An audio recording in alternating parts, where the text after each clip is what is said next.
할렐루야. 우리 주님을 사랑하시면 아멘 하시겠습니다. 오늘 다른 어느 때보다도 더 간절하고 절박한 마음으로 주님을 사랑하시면 뜨겁게 아멘 하시기를 바랍니다. 어느 곳이나 지키는 사람들이 있죠. 나라를 지키는 사람도 있고 치안을 지키는 사람도 있는데, 명절을 앞두고 많은 사람들이 고향을 찾아가기도 하고 분주한 이때에 예배를 지키고, 잘 무슨 말인지 모르십니까? 예배를 지키고 교회를 지키고 어느 자리에 나오신 모든 분들에게 하나님 특별한 은혜와 은총으로 충만하게 하실 것을 믿습니다. 우린 예수 그리스도의 이름으로 구원을 받았습니다. 믿으십니까? 그 예수 이름에는 용서가 있습니다. 아들을 낳은 이름을 예수라 하라. 자기 백성들의 죄에서 저를 건져내실 것이다. 예수의 이름을 부르는 자는 구원을 얻습니다. 예수 이름을 부르면 하나님의 자녀가 됩니다. 기억하십니까? 영접하는 자 곧 그의 이름 예수 그리스도 이름을 믿는 자는 하나님께서 약속하시기를 하나님의 자녀가 되게 하는 권세를 주신다고 말씀했습니다. 우리가 믿는 예수 그리스도 이름에 상상할 수 없는 놀라운 축복이 수도 없이 쏟아져 나옵니다. 예수 이름에는 귀신을 쫓아내는 역사가 있습니다. 예수 이름으로 술 얹으면 병이 치료되는 역사가 나타납니다. 믿으십니까? 너희가 내 이름으로 귀신을 쫓아내며 너희가 내 이름으로 병든 자에게 손 얹은 즉 나으리라고 말씀했습니다. 그 예수님께서 우리에게 모든 연약한 것과 모든 무거운 짐을 짊어지셨습니다. 믿으십니까? 예수님께서 이 땅에 삶을 마치고 우리가 천국 갈 때 예비할 집까지도 예비해 놓고 계십니다. 놀라운 약속 아닙니까? 내가 가면 너를 위해서 처소를 예비하고 처소가 예비되면 내가 다시 와서 너를 나 있는 곳에 있게 하실 것이다. 믿으십니까? 예수를 믿는다는 것은 추상적인 것이 아니라 조목조목 구구절절 예수는 우리의 삶 속에 생명이 되고 치유가 되고 능력이 되고 희망이 되고 비전이 되고, 믿으십니까? 예수님의 이름은 사랑입니다. 하나님이 세상을 이처럼 사랑하신, 어떻게 할 수 있나요? 예수님을 보내주셨으니까. 누군가를 믿는 자마다 예수님 안에 멸망이 없습니다. 멸망치 아니하고 무엇을 얻게 하려 하신다? 영생을 얻게 하려 하신다. 여러분이 잘 아시는 것 같지만 그러나 우리의 삶 속에 우리가 예수 이름으로 얻어진 것이 얼마나 많고 귀하고 소중한 것인가를 생각한다면 지금 우리의 삶 속에 벌어지는 어떤 것이라고 할지라도 우리는 그 예수 그리스도 이름으로 넉넉히 이겨가리라고 믿습니다. 혹시 구상이라고 하는 시인을 혹시 아십니까? 우리나라의 최고의 시인 중에 한 사람이고 하와이 대학의 석좌 교수를 지내신 분인데, 그 구상이라고 하는 분이 많은 유교, 불교, 선교 모든 종교에 대해서 많은 식견을 가지고 계신데 그분이 선택한 종교는 기독교였습니다. 하나님이었고 예수님이었습니다. 그분이 많은 시를 썼는데 그 중에 하나가 뭐냐면 꽃자리라고 하는 시입니다. 한번 따라하실까요? 꽃자리. 꽃자리가 뭘까? 명당자리는 들어봤는데 꽃자리는 뭐냐면, 꽃자리는 뭐냐면 한번 따라하실까요? 내가 있는 그 자리가 꽃자리다. 우린 강남에 집 한 채만 있으면 딱 좋겠죠? 빌딩 하나만 있으면 월세 나오면 노후가 끝날 것 같아서 강남이 뭐 하나 있었으면 좋겠다 생각하는데, 여러분 강남에 빌딩이 있어도 펜트하우스 120평 아파트에서 뛰어내려 자살한 사람도 있습니다. 그 자리가 꽃자리가 아닌 거죠. 무슨 자리입니까? 지옥 같은 자리죠. 사실 중요한 것은 우리가 어느 곳에 있느냐가 중요한 것이 아니라 그 자리가 꽃자리가 되게 하는 거죠. 굉장히 놀라운 식견입니다. 하나님의 사람은 어디에 있든지 그곳에서 무엇을 피워라. 무엇을 피워라? 내가 이렇게 막 무엇을 피워라 이거. 꽃을 피워요. 어디에 있든지 거기서 예수 그리스도의 이름으로 꽃을 피우면 그곳이 가장 아름다운, 굉장히 놀라운 일입니다. 저와 여러분은 지금 우리가 살고 있는 그 집, 그곳, 그 장소, 시간과 공간에서 내 있는 처지에서 뭐 페랭이 꽃이든 채송화 꽃이든 뭐 무슨 꽃이 됐든 가운데 아름답게 피어서 향기를 내면 그것이 최고의 자리가 되는 것입니다. 그래서 명절에 가시는 분도 계시고 못 가시는 분도 계시고, 내 신세는 왜 이럴까? 아니, 가도 꽃자리고 안 가도 꽃자리고, 그냥 움직여도 꽃자리고 안 움직여도 꽃자리고, 잘 먹어도 꽃자리고 못 먹어도 꽃자리고, 그냥 그 꽃자리는 그래서 나는 살아 숨쉬는 동안에 내 있는 처소에서 예수 그리스도 이름 하나 가지고 아름다운 향기를 내겠다. 향기. 그러면 그것이 바로 천국이 되는 거죠. 오늘 하나님 앞에 함께 부를 찬양은 바로 우리의 삶을 꽃자리, 꽃 인생이 되게 하시는 예수 그리스도의 이름으로 우리는 넉넉히 일어서게 될 것이라고 믿습니다. 한번 따라하실까? 예수의 이름으로 나는 일어서리라. 같이 한번 찬양하겠습니다. 예수 이름에 권세가 있습니다. 예수의 이름으로 나는 우리 다 같이 일어나서 찬양할게요. 우리 다 같이 일어나셔서 어떤 상황 속에서든지 난 예수 이름으로 주저앉지 아니하고 나는 일어서겠다는 것입니다. 승리하겠다는 것입니다. 꽃을 피우겠다는 것입니다. 향기를 내겠다는 것입니다. 주가 주신 능력으로 주가 주신 능력으로 주가 주신 능력으로 예수의 이름으로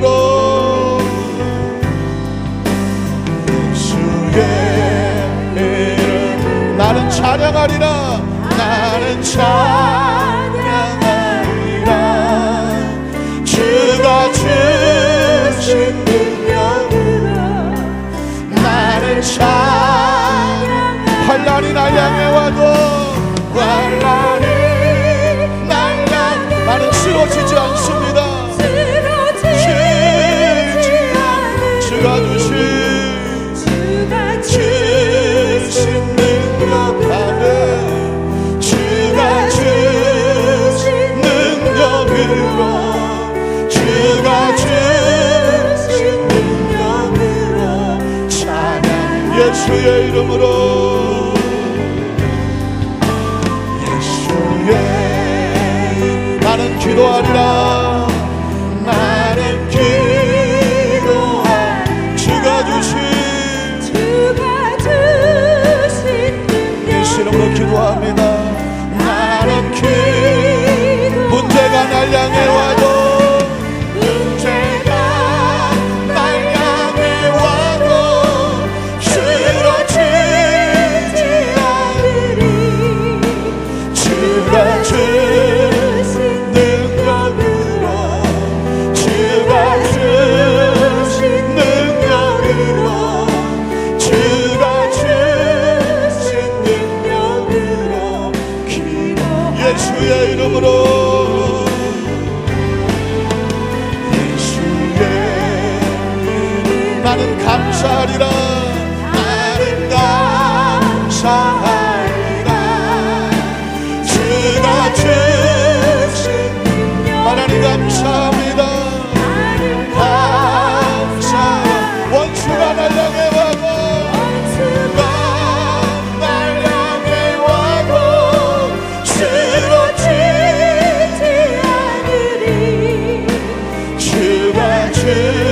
주신 능력으로 주가 주신 능력으로 주가 주신 능력으로 감사하리. 우리 한번 두 손을 가슴 안고 잠시 묵상으로 기도합니다. 사랑하는 성도 여러분, 문제는 순식간에 우리에게 다가옵니다. 따로 예상치 못하게 코앞에까지 와 있을 때가 있습니다. 덜커덕 발목을 잡을 때도 있고 우리를 두렵게 할 때도 있습니다. 정신을 못 차리게 할 때도 있습니다. 사방을 돌아봤는데 아무것도 안 보일 때도 있습니다. 아무도 날 도와줄 사람이 없을 수가 있습니다. 내게 처해 있는 환경이 인간적인 방법으로는 도무지 해결할 방법이 보이지 않아서 잠도 잘 못 자고 음식도 잘 먹을 수도 없습니다. 남들은 명절이라고 들떠 있지만 내 마음은 슬프고 암들고 힘이 듭니다. 또 어떤 사람은 아주 중요한 문제를 가지고 하나님 앞에 기도하고 있는데 하나님 길을 열어주셔야 되고 이렇게 세워주셔야 되는데 우리가 가지고 있는 것은 하나밖에 없습니다. 예수 그리스도 이름입니다. 예수 그리스도 이름입니다. 그 예수 그리스도 이름이 길이 됩니다. 예수 그리스도 이름이 생명이 됩니다. 예수 그리스도의 이름이 우리에게 진리가 되는 것입니다. 이 세상 사람들에게는 아무것도 없고 우리가 빈손처럼 보이지만 주님 우리에게 가장 강력한 권세를 줬습니다. 너희가 예수 그리스도 이름으로 일어나 걷게 될 것이다, 뛰게 될 것이다, 춤을 추게 될 것이다. 오늘 예수 그리스도의 이름을 가슴에 끌어안고 주님, 하나님 나의 삶의 모든 문제를 주 앞에 내려놓았습니다. 다른 것을 의지하지 않습니다. 예수 그리스도 이름을 부릅니다. 그리고 외칩니다. 그리고 구합니다. 예수 그리스도 안에서 예비된 구원과 약속이 임하게 하여 주시옵소서. 우리 주여 3차후 간절히 한번 통성으로 기도합니다. 주여 주여 주여. 주의 이름을 부르는 자는 구원을 얻을 것이다. 예수 이름을 부르는 자에게 구원을 주신다고 말씀하십니다. 지금 우리의 상황 가운데 문제를 해결할 수 있는 능력은 예수 그리스도의 이름입니다. 예수 이름에 권세가 있습니다. 예수 이름에 치료가 있습니다. 예수 이름에는 생명이 있습니다. 예수 이름에는 축복이 있습니다. 예수 이름에 영생이 있습니다. 예수 이름에 천국이 있습니다. 예수 이름으로 하나님의 자녀가 됩니다. 예수 이름 하나님의 자녀된 권세를 얻습니다. 예수 이름으로 예수 이름으로 예수 이름으로 악한 질병에서 이렇게 떨어져 나갑니다. 예수 이름 병들어 선언적 나으리라고 말씀했으니 예수 이름으로 예수 이름으로 우리 발달의 모든 질병의 세력들은 나시로 예수 이름으로 명령하노니 이 시간에 묶음을 받고 떨어져 나갈지어다. 아버지 이 시간에 우리는 안고 서는 것마다 예수의 이름으로 예수의 이름으로 예수의 이름으로 예수의 이름으로 우리 성도의 마음을 주님의 이름으로 가득 채웁니다. 예수 이름을 선포합니다. 예수 이름으로 의시합니다. 예수 이름을 찬양합니다. 예수 이름을 경배합니다. 예수님의 이름으로 기도합니다. 예수 이름을 예배합니다. 예수의 이름밖에 없습니다. 이 시간 예수의 이름으로 몸과 마음이 새로워지고 생각이 새로워지고 심령이 새로워지고 예수님 예수 이름이 선포되는 곳에 예수의 빛을 주시고 생명을 주시고 능력을 주시고 은혜를 주시고 우리의 권세는 예수 이름입니다. 베드로가 외쳤던 것처럼 근과 없는 내게 없거니와 내 속에 있는 것으로 내게 주노니 내 속에 있는 것으로 내게 주노니 곧 나사렛 예수 그리스도 이름으로 일어나거를 지어다. 일어나거를 지어다. 일어나거를 지어다. 예수 이름으로 거를 지어다. 예수 이름으로 자유할지어다. 예수 이름으로 승리할지어다. 예수 이름으로 평안할지어다. 예수 이름으로 담대할지어다.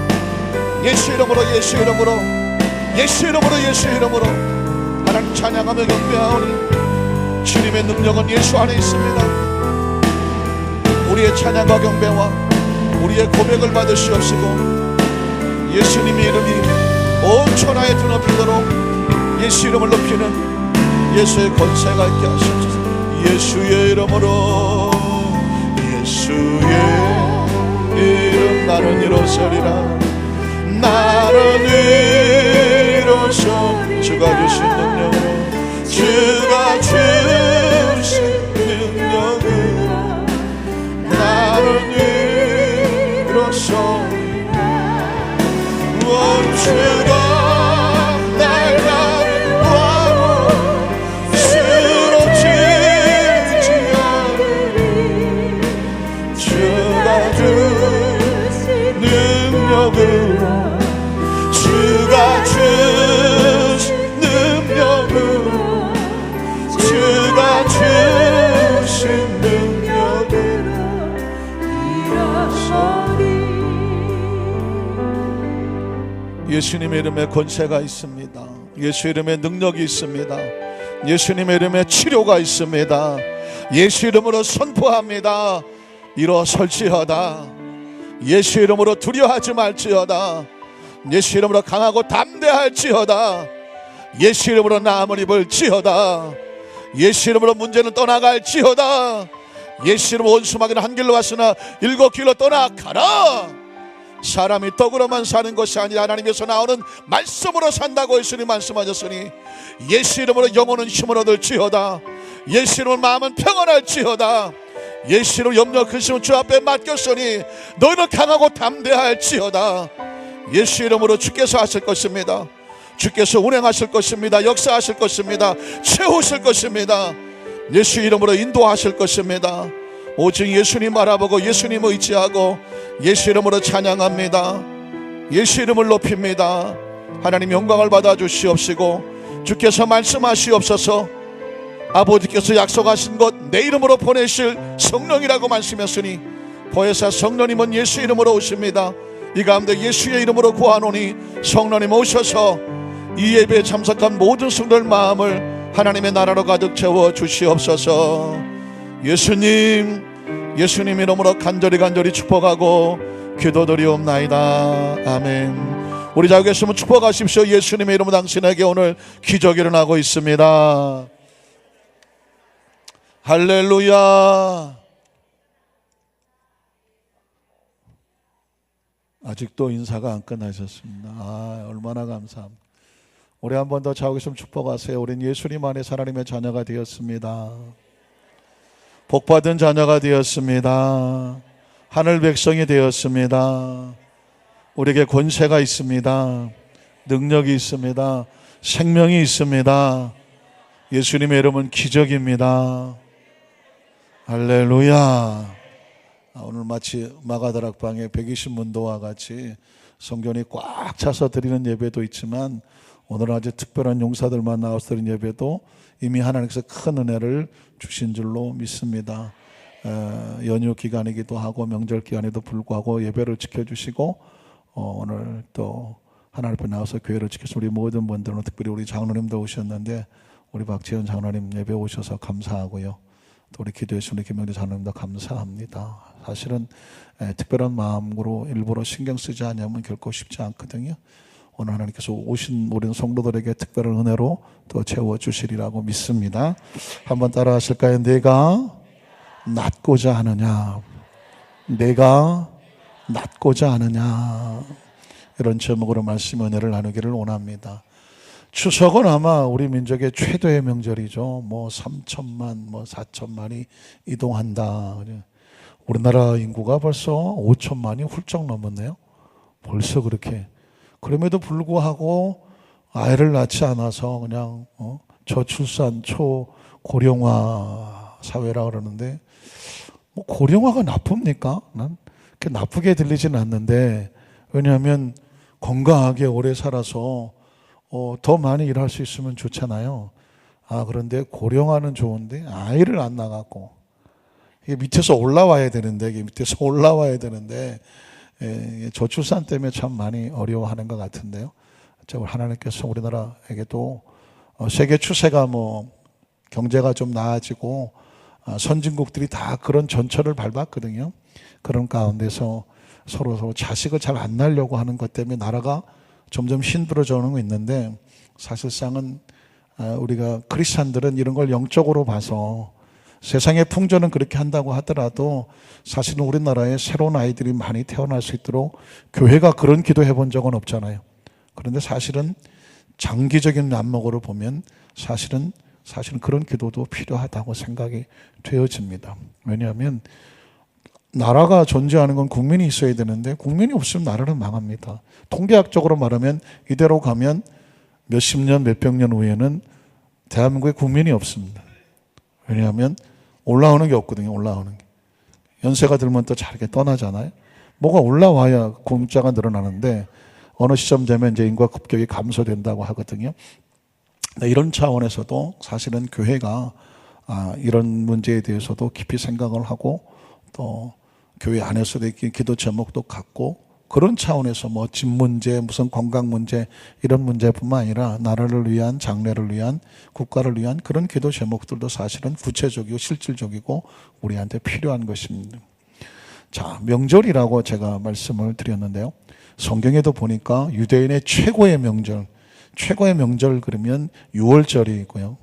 또 오순절 같은 것도 있고 초막절 이런 명절이 있는데 오늘 성경에 보니까 구체적으로 어느 절기라고 말씀하고는 있지는 않지만 예루살렘 성에 사람들이 모여든 걸로 봐서는 유월절로 추정이 되어집니다. 오늘 성경의 본문에 보면 이 명절 가운데에 놀라운 치유 역사가 나타나고 있습니다. 그래서 과연 이 치유 역사도 하나님 안에서의 치유가 있고 또 세상적인 방법 속에서의 치유가 있을 때 과연 크리스찬은 어떻게 하나님의 치유를 회복하고 치유를 경험하고 치유돼서 알아야 되느냐, 이런 관점에서는 성경은 우리에게 말씀의 메시지를 주고 있습니다. 우린 첫 번째로 베데스다 연못에 누워있는 환자들의 모습을 한번 살펴봤으면 좋겠습니다. 요한복음 9장 1절로 들어가면 그 후에 유대인의 명절이 되어 예수께서 예루살렘에 올라가시더라. 사실은 예수님이 숙소를 가지고 있었던 곳은 요한복음 11장에 나오면 베단이라고 하는 곳이 나옵니다. 베단이 혹시 들어보셨나요? 베다니 감리교회, 무슨 베단이라고 하는 것도 성경 속에서 나사렛, 갈릴리, 베들레헴 이런 것처럼 베단이라고 하는 것도 굉장히 유명한 지역의 이름입니다. 근데 베다니에는 누가 살았냐면 나사로, 마리아, 강남이 아니라고 별로 관심이 없네.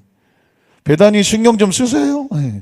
베다니에 누가 살았냐면 나사로, 마리아, 마르다, 이 3남매가 살았던 곳이 베다니입니다. 근데 베다니는 그러니까 예루살렘에서는 제 기억으로 한 180km 정도 떨어졌는데 좀 외곽으로 좀 떨어져 있는, 서울에서 좀 떨어져 있는 그런 좀 외곽 지역과 같은 곳이에요. 그러니까 예수님께서 숙소는 항상 가난하고 힘들고 어려운 사람들과 같이 계셨고, 그리고 특별한 어떤 이런 사역을 위해서는 예루살렘을 향해서 이렇게 오셨는 걸 볼 수가 있습니다. 그 당시에 기껏해야 노새나 나귀를 타셔야 되니까 사실 힘들고 어려운 길이죠. 그래서 여러분 혹시 기억하십니까? 마태복음 21장쯤 가면 예수님께서 예루살렘에 가려고 새벽 일찍이 출발을 했는데 아침도 안 듣고 가시는 바람에 가다가 시장하셔서 무슨 나무를 보셨더니 이건 어디 가서 물어보면 대답도 못하네요. 꿀 먹은 벙어리 같은데 금방 하셨네. 무화과 나무를 보시고 거기에서 혹시 먹을 게 있을까 싶어서 봤더니 있어요, 없어요? 없어서 예수님께서 그 나무에 대해서 저주를 하시는 그런 내용이 나옵니다. 나무가 무슨 죄가 있겠습니까? 예수님이 움직이시고 계획하고 말하는 것은 다 의도적인 비유와 메시지를 가져옵니다. 그래서 그렇게 먼 거리를 예수님은 걸어서 또는 나귀를 타시고 하셔서 주무시는 숙소는 베다니와 같고 그리고 사역은 예루살렘 성에서 하신 것을 볼 수가 있습니다. 그래서 예수님께서 지금 명절을 맞아서, 명절이 되니까 어떤 유월절 같은 어떤 행사도 있고 많은 사람들이 예루살렘 성에 모이니까, 우리는 명절이라고 하면 자꾸 흩어지잖아요.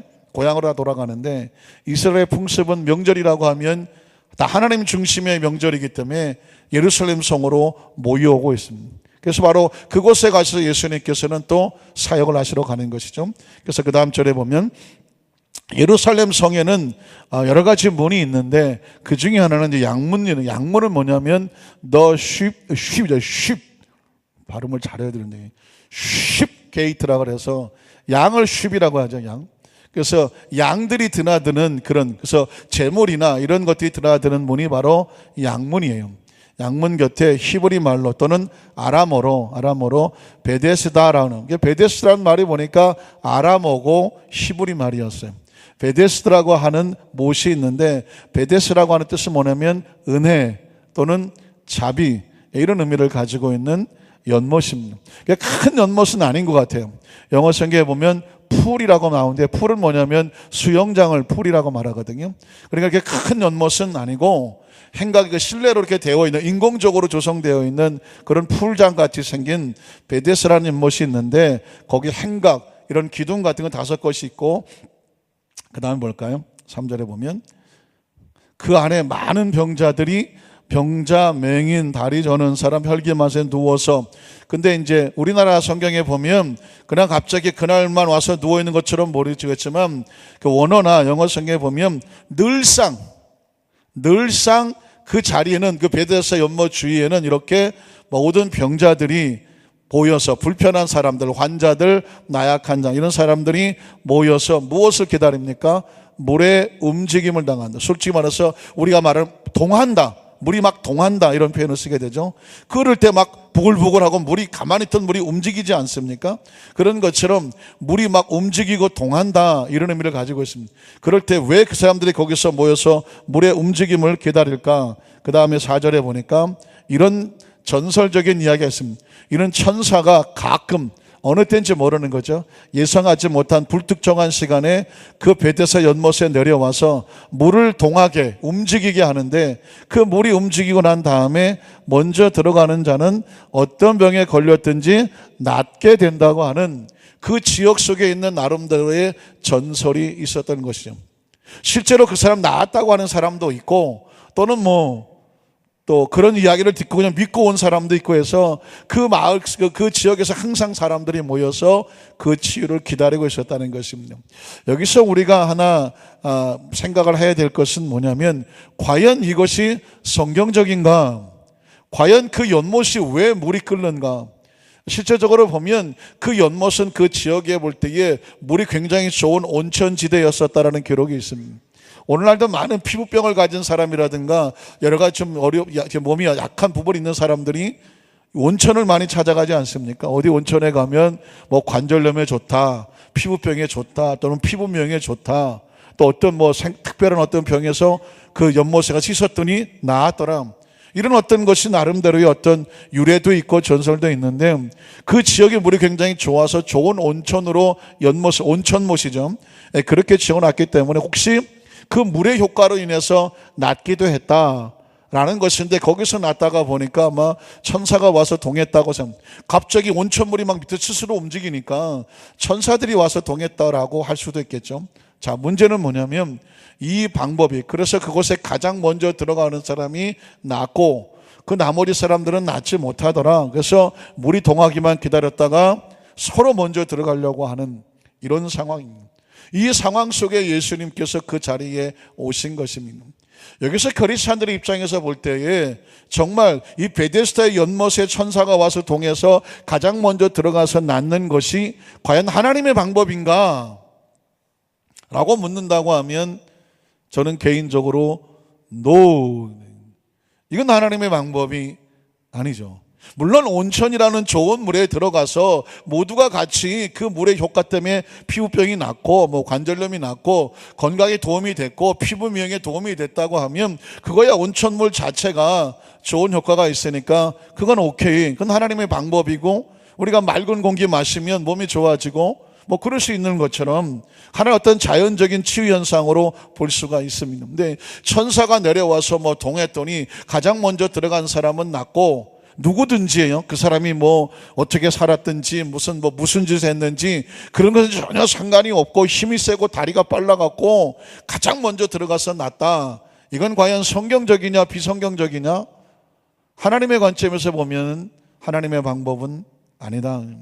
왜냐하면 하나님의 방법은 가장 먼저 들어간다고 낫고, 힘이 세다고 낫고, 권력이 있다고 낫고, 눈치가 빠르다고 낫고, 이런 걸로 치유되는 것이 아니에요.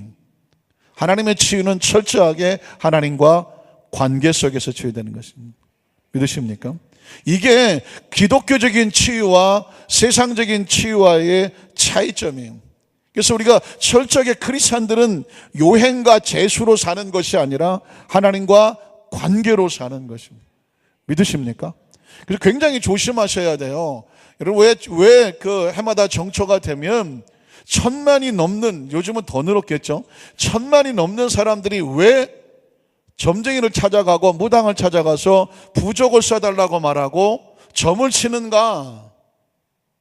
인간은 뭐든지 미래에 대해서 알고 싶고, 뭔가 어떤 수단과 방법을 통해서든지 복을 받고 싶고, 아니면 뭔가 두려운 것을 피하고 싶고, 그래서 무슨 액땜을 하고, 그래서 무슨 잘못된 나한테 돌아오지 않도록 방패를 가지고 싶고, 이런 것이 인간적으로 가지고 있는 모든 사람들의 인지상정 모두가 갖는 그런 보편적인 생각이에요.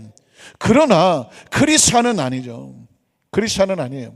그럼에도 불구하고 많은 크리스찬들 속에서 이게 하나님에 대한 온전한 치유를 정확히 알지 못하니까 어떻게 하냐면 인간적인 방법에 뭔가 기대를 걸고 요행과 재수를 바라는 수가 있다는 것입니다.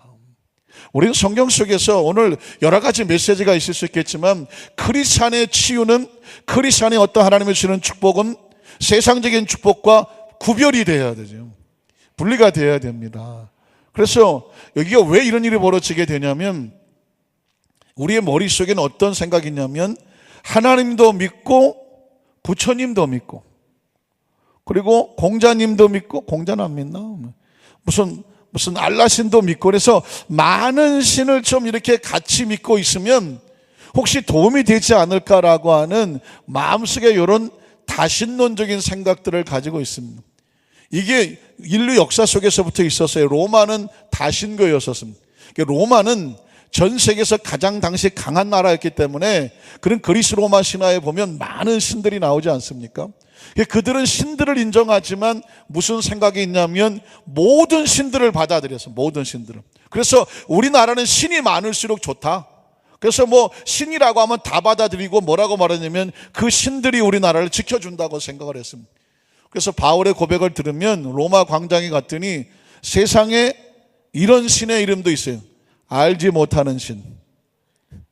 무슨 독수리 신도 있고 제우스도 있고 무슨 아폴론도 있고 바카스도 있고 뭐 별의별 신들이 쫙 있는데 그 중에 하다 안 되니까 저 신의 이름은 잘 모르겠는데 이름은 알지 못하는 신께 아뢰입니다라고 또 그런 신을 모시기도 했었습니다. 그런데 더 거슬러 올라가면 이스라엘이 그랬어요. 이스라엘도 하나님 외에 다른 신을 섬겼던 사람들이었습니다. 자, 광야를 지날 때는 야훼 하나님, 야훼 니시, 야훼 라파 하나님이 지키셔서 이스라엘 백성을 건졌습니다. 그런데 가나안 땅에 들어갔더니 어떤 일이 벌어지게 되냐면 원래 이스라엘의 하나님은, 야훼 하나님은 전쟁에 승리케 하신 하나님입니다. 그래서 이스라엘의 유목민족으로 이렇게 광야를 떠나고 갈 때는 어떤 하나님 필요하냐면 전쟁에 승리한 하나님 필요하기 때문에 오직 야훼를 섬겼어요. 그런데 이제 광야를 지나고 가나안 땅에 들어가서 정착을 하게 된단 말입니다. 여호수아 24장에 보면 여호수아가 아무래도 낌새가 이상한 거예요. 광야를 지날 때는 그렇게 하나님만 섬겼지만 이 민족이 이제 가나안 땅에 들어가게 되면 가나안에 가면 별의 별 잡종신들이 가득해 있는데 이스라엘 민족이 과연 저 잡종의 신들 앞에서 그 섬기는 그 민족 가운데서 과연 이 모든 유혹을 물리치고 하나님만 섬길 수 있을까? 이게 걱정이 되는 거예요.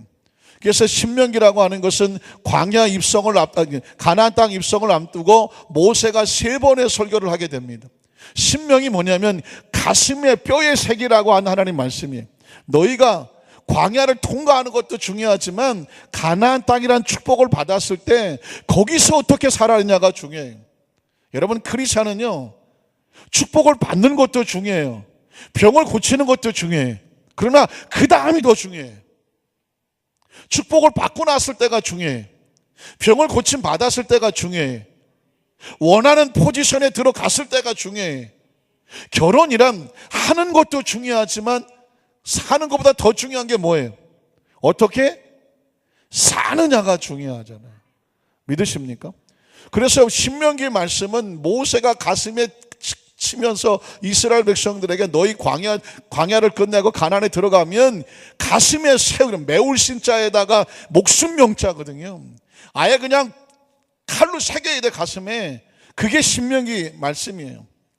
가나안 들어가면 이렇게 살라. 그리고 여호수아 24장에 가면 여호수아가 뭐라고 말하냐면 이스라엘 백성을 앞두고 마지막 선포하는 거예요. 오직 나와 내 집은 야훼 하나님만 섬길 것이니 너희는 오늘날 선택해라. 야훼를 섬기든지 아니면 저 바알신을 섬기든지 여기서 결단해라. 앞으로 오직 나와 내 집은 하나님을 섬길 것인데 너희가 나와 같이 하나님을 섬기면 이 땅에서 복을 받을 것이나 너희가 아무리 가나안 땅에 들어와서 7족속을 다 물리치고 여기에 주인이 되었다고 할지라도 하나님을 섬기지 아니하고 다른 신을 따라 섬기면 너희는 이 땅에서 그 축복이 아니라 평생 고통과 아픔을 당할 것이다 라고 말씀을 한 것입니다. 그러니까 여러분, 이게 얼마나 중요한 얘기입니다. 그런데도 불구하고 이스라엘 백성이 가나안 땅에 들어가서 왕국을 세우지 않습니까? 초대 왕이 사울왕, 무슨 다윗왕, 솔로몬왕, 그리고 르호보암 때 르호보암 여러분 나라가 갈라져서 남쪽은 유대, 북쪽은 이스라엘 이렇게 해서 쭉 갈라지는데 항상 문제는 뭐냐면 남쪽의 유대 왕들은 오직 하나님만 섬깁니다. 그래서 선한 왕이라고 말을 합니다. 근데 북쪽의 이스라엘 왕들은 항상 이방신을 넘봅니다. 하나님도 섬기고 바알신도 섬겨. 왜 그랬을까요? 그들의 논리도 있습니다. 뭐냐면 하나님은 우리가 늘 전쟁을 할 때에 우리를 일으키려던 전쟁의 신이니까 그때는 하나님을 섬겼어. 그러나 지금 가나안 땅에 정착을 해보니까 여기는 농경사회, 농경 정착을 해서 무슨 밀을 할고 보리를 하고 해서 농사를 지어서 먹고 살라고 하니까 야훼는 전쟁의 신이지만 바알신은 뭐하는 신이냐면 농경을 주관하는 신이, 비와 바람과 태양을 주관하는 신이라 가나안 백성들은 항상 바알신을 섬기면서 발발 떨었어요. 왜냐하면 바알신이 햇볕을 안 주면 어떻게 하나, 바알신이 비를 안 주면 어떡하나, 바알신이 적당한 이 바람을 불게 해야 되는데 이 추수를 이렇게 다 추수 때가 됐는데 바람이 불어서 다 나가면 어떡하나. 그러니까 이 가나안 땅은 바알신을 섬기는 걸로 가득 차 있었습니다. 그런데 하나님을 섬기는 이스라엘 백성이 들어와 보니까 우리는 하나님을 섬기는데 저 민족들은 보니까 바알신을 섬겨. 그래서 저것들은 왜 바알신을 섬기나 했더니 그 신의 이름이 농경과 비와 바람과 이 모든 농사에 필요한 것들을 주관하는 신이라는 것입니다. 그러니까 머리가 빠른 이스라엘 백성들이 그렇다면 우리가 광야를 지날 때는 야훼가 필요했지만 가나안 땅에 와보니까 우리에게는 뭐가 필요하다? 바알신이 필요하지 않느냐? 그래서 신을 받고 어떤 신은 하나님도 섬기고 바알신도 섬기고, 그래서 하나님께서 그 이스라엘 백성을 책망하실 때마다 뭐라고 말하냐면 하나님 외에 다른 신을 섬기는 걸 뭐라고 말해요? 영적으로 간음한다고 말하는 것입니다. 아주 조심스러운 얘기지만 온전한 부부가 있는데 그 부부 외에 다른 관계를 가지게 되면 그걸 뭐라고 말해요? 간음이라고 표현을 하지 않습니까? 마찬가지로 하나님만 섬겨야 되는 하나님의 백성이 다른 신을 찾아가서 나에게 복을 주세요 라고 말한다면 영적으로 간음, 우상 숭배는 영적으로 간음하는 것입니다. 그러니 하나님께서 가장 미워하는 것이 뭐냐면 영적으로 간음하는 것입니다. 어쩌면 여러분이 이렇게 말할지 몰라요. 목사님, 우리가 무슨 영적으로 간음할 리가 있겠습니까? 오직 하나님밖에 우린 모릅니다. 제가 이렇게 얘기해도 한 사람도 아멘을 안 하잖아. 우린 사실상 항상 이런 영적 간음에 노출이 되어 있어요. 왜 그러냐면 하나님만 우린 섬기도록 되어 있어요. 그렇게 살아가는데 세상이 얼마나 교묘하게 우리에게 눈 한 번만 딱 감으면 그냥 이렇게 하면 여기서 돈이 들어올 것 같고, 이렇게 하면 여기서 길이 좀 잘 될 것 같고, 이 사람 별로 좋지 않은 사람인데 이 사람하고 동업을 하면은 갑자기 막 몇 배가 뛴다 그러니까 자꾸 마음에 갈등이 오는 거예요. 크리스찬으로 하지 않아야 될, 그런데 그 방법을 선택하면 뭔가가 될 것 같은 유혹이 다가왔을 때 뭐가 흔들리냐면 신앙이 흔들리잖아요. 근데 그걸 알아야 돼요. 그 신앙에 하나님 외에 다른 것을 선택하는 것을 성경은 말하기를 영적인 간음이라고 말을 하고, 출애굽기 20장에도 십계명에 뭐라고 하냐, 나 외에 다른 신을 섬기지 말고 나 외에 우상을 만들고 거기에 절하지 말고. 십계명의 첫 계명, 둘째 계명이 뭐냐? 영적으로 간음하지 말라 하는 것입니다. 왜? 이게 생명이거든요. 이게 치유이거든요. 사실 베데스다 연못에 아무리 물이 동하고 천사가 내려와서 무슨 동에서 제일 먼저 들어간 사람이 낫는다고 하더라도 이건 하나님의 방법이 아니에요. 세상적인 방법은 될 수 있을지 모르겠어요. 그러나 크리스찬은 이걸로 치유되는 게 아니에요. 왜냐하면 만약에 이것이 하나님의 방법이었고 그렇게 치료하도록 내버려 뒀다고 하면 예수님이 거기 가실 이유가 없는 거예요. 왜냐하면 거긴 그대로 그 방법대로 치유하게 내버려 두면 되는 거죠. 그런데 놀랍게도 예수님 바로 그 자리에 가셔서 예수님의 치료 방법은 그 방법과 달랐습니다. 그래서 두 번째로 뭐냐면 베데스다 연못에서 예수 그리스도의 치유 사역의 모습을 보기를 원합니다. 5절에 보니까 이렇게 말하고 있습니다. 거기 38이면 얼마예요? 저렇게 물어보니까 갑자기 대단한 질문 같죠. 38년이라는 것이죠. 38년. 38년 동안 된 환자가 있었습니다. 그러니 이게 무슨 말이에요? 얼마나 오랫동안 질병의 고통을 당했는지 그 상황이 38이라는 숫자 속에서 아픔이 되고 있지 않습니까? 자, 38년 된 환자가 있었습니다. 그랬더니 예수께서 그 누운 곳을 보셨습니다. 그 누운 곳을 보셨어. 그럼 어떻게 하셔야 돼요? 그 베데스다 연못에 들어가서 나라고 하던가, 아니면 예수님은 30대니까 제자들 통해서 있다가 환자를 그렇게 끌고 있다가 저 천사가 통하면 먼저 집어넣으라고 그 방법을 인정하고 섰을지도 모르겠죠. 그러나 예수님의 방법은 달랐어요. 예수께서 그 누운 곳을 보시고 병이 벌써 오래된 줄도 알고 계셨습니다. 그런데 묻습니다. 내가 낫고자 하느냐? 내가 낫고자, 한번 따라 하실까요? 내가 낫고자 하느냐? 이거 질문해야 되는 거예요. 38년 동안이나 이 병의 고통에 잡혀서 꼼짝도 하지 못하고 사는 이 아픔 상처인 사람에게 네가 낫기를 원하느냐? 라고 묻는 거예요. 그래서 예수님께서는 분명한 목적과 이유가 있어서 말씀하시고 행동하시고 비유하십니다. 때로는 화를 내시고 때로는 찾아가 손 얹으시기도 하고 때로는 질문하시기도 하고, 예수님께서는 뭐든지 분명한 메시지를 가지고, 이 말 속에도 예수님의 마인드가 숨겨진 메시지가 있죠. 내가 낫고자 하느냐? 그랬더니 뭐라고 말씀합니까?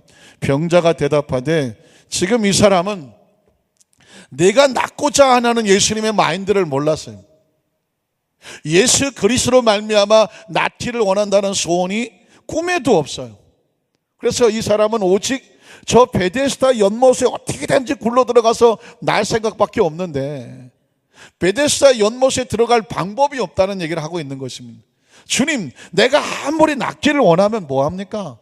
난 저기 굴러 들어갈 힘이 없고 방법도 없고 도와줄 사람이 없다. 지금 의식과 사고가 다르죠. 예수님은 넌 그 병에서 나올 수 있고 정말 나오기를 원하느냐라고 묻지만, 이 환자는 말하기를 내가 나으려면 저 베데스다 연못으로 쳐들어가야 되는데 방법이 없다는 얘기를 하는 것입니다. 들어보실까요? 주여, 물이 움직일 때에 천사가 내려와 물이 움직인다고 하는데, 움직일 때에 나를 못채 넣어주는 사람이 없다라고 말하고 있습니다. 그러니 뭐예요? 방법이 없죠. 길이 없고 낫기를 원해봤자 소용이 없어요. 방법이 없으면 아무리 내가 낫고자 했지만 길이 없다는 얘기를 하고 있습니다. 또 내가 가는 동안에 혹시라도 내가 몸을 그냥 어떻게든지 이 사람은 태어나서 잘 못 움직이는 사람이에요. 안진병이 같고 누워있는 병자예요. 그런데 어떻게든지 가서 가려고 하면 이 사람의 신체 조건은 다른 사람이 먼저 가지 그 사람이 갈 때까지 기다려주는 사람은 없다는 것입니다. 우린 여기서 이 사람은 지금 낫기를 원하지만 나을 수 있는 방법이 있나요, 없나요? 없죠. 지금 이 사람의 고백을 들으면서 저와 여러분이 혹시 같은 의식과 사고를 갖고 있지 않습니까? 여러분이 낫기를 원하십니까? 제가 예수님처럼 물어볼게요. 여러분이 낫기를 원하십니까? 그 치료되기를 원하십니까? 회복되기를 원하십니까? 그 문제가 풀어지기를 원하십니까? 그럼 여러분의 머릿속에서 무슨 생각이 듭니까? 이게 나으려면 어떤 과정을 겪어야 되고, 이 문제가 해결되려면 누가 나를 도와줘야 되고, 내가 지금 이 상황에서 빠져나오려고 하면 아주 복잡한 상황이 떠오르지 않습니까? 그 상황을 떠오르면서 이래도 안 되고 저래도 안 되고, 그래서 혹시 38년이나 포기되어 있지는 않습니까? 중요한 것은 몸이 아닙니다. 의식과 사고입니다. 지금 예수님은 의식과 사고를 바꿔놓고 있는 것이죠. 그래서 그 다음 절에 보면 예수께서 이르시되, 연못에 들어갈 이유도 없고 연못에 들어가려고 하기에 사람이 필요하지도 않고 거기를 떼굴떼굴 굴러서 미친 듯이 그냥 굴러 내려갈 이유도 없어요. 진정한 치유는 어디서 오는 것이냐면 그런 인간적인 행위라든가 어떤 사람 방법이라든가 재수와 요행이 아닌 것이죠. 예수님의 치유는 하나님의 나라가 임함으로 말미암아 예수 안에서 온전한 회복을 얘기하는 거죠. 예수께서 이르시되 일어나 내 자리를 들고 걸어갈지어다. 이건 창조주의 선언입니다. 그리고 하나님의 나라가 임한 것입니다. 그리고 하나님께서 그에게 생명을 회복시키길 원하시는 하나님의 마음입니다. 자, 물론 예수님의 사역을 볼 때마다 예수님은 모든 사람들을 다 고치느냐? 그러면 성경은 다 그런 얘기로 써야 되는데, 하나님께서 이 고치시는 것은 예수님의 사역은 다 샘플이에요. 샘플. 이런 사람도 낫는다, 이런 사람도 회복이 된다. 믿으십니까? 이 말씀을 붙잡고 마음속에 우리도 베데스다 연못이 동하는 것이 아니라 우리의 심령이 동하는 것이죠. 천사가 아니라 성령으로 말미암아 동하는 것이에요. 그러니까 이게 굉장히 중요해요. 똑같은 하나님 말씀이 선포되는데 어떤 사람에게는 늘 그냥 지나가는 말씀이에요. 늘 천사가 동해도 내가 갈 수도 없고, 누군가 이 말씀을 듣고 나을 수도 있겠고, 저 말씀은 수도 없이 내가 들었는데 38년 동안 들은 말씀이라 그냥 나에게는 그냥 하나님 말씀으로 지나가는 말씀처럼 들릴 수가 있어요. 근데 어떤 사람에게는 이 말씀을 듣는 순간에 내가 낫고자 하느냐? 일어나 걸어갈지어다. 예수의 말씀이 선포되면 성령께서 마음에 동함을 주세요. 마음이 뜨거워지고 심령이 뜨거워지고, 주여! 이 시간에 내가 낫기를 원하고 회복되기를 원하고 일어서기를 원합니다. 그 심령이 부딪혀지는 것이죠. 그래서 하나님 말씀은 끊임없이 선포가 되어져야 되고, 하나님 말씀은 끊임없이 여러분의 말씀의 자리에 들어오셔야 되는 이유는 뭐냐? 이 38년 된 환자와 하나님 나라의 생명이신 예수 그리스도가 이 베데스다 연못에서 뭐 했어요? 만났고 부딪혔어요. 이게 중요한 거예요. 예수님이 이곳을 찾아왔고 38년 환자를 만났고 거기서 부딪혀서 스파크가 나왔어요. 그리고 그 사람은 어떻게 됩니까? 일어나 걸어가라고 말씀하시니 9절에 보니까 그 사람이 곧 나아서는, 성경은 말하기를 곧 나아서라는 표현을 쓰게 됩니다. 생명이 들어오면은 치유가 되고 회복되는 것이죠. 제가 그런 표현을 쓰지 않습니까? 전기 스위치를 내리면 어두워져요. 스위치를 켜면 빛이 들어옵니다. 하나님의 나라 우리 가운데 생명으로 들어와 있습니다. 그 스위치가 필요해요. 그 스위치를 믿음이라고 말하는 것입니다. 그러면 언제 그 스위치가 커지느냐? 늘 기도하고 준비하는 가운데 하나님의 말씀이 부딪혀지는 그 순간에 어떤 사람에게 어떻게 부딪혀질지는 아무도 몰라요. 그러나 중요한 것은 지금 이 순간에도 예수님의 이름은 생명입니다.